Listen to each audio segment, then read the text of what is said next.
দর্শক, কুড়িল যে করাইলের যে বস্তি, সেই বস্তিতে অগ্নিকাণ্ড যতই বেলা গড়াচ্ছে, অগ্নিকাণ্ডের প্রখরতা কিন্তু ততই বাড়ছে। আপনাদের দেখানোর চেষ্টা করি যে কত দূর বিস্তৃত হয়েছে এই আগুন।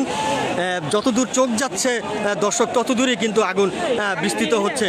এবং এই যেই জায়গাটিতে আগুন লেগেছে, এই জায়গায় আসলে রাস্তাগুলো অপ্রশস্ত হওয়ার কারণে ফায়ার সার্ভিসের যে ইউনিটগুলো, সেই ইউনিটগুলো যথাযথভাবে তাদের কার্যক্রম পরিচালনা করতে পারছেন না। দর্শক, খুবই ভয়াবহ অবস্থা।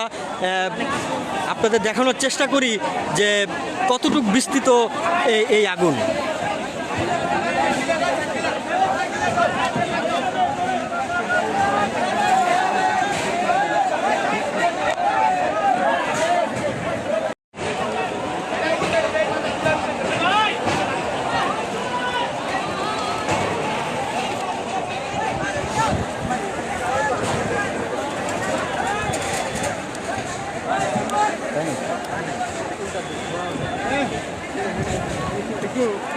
উনি আসলে একটু দেখেন তো এই মাত্র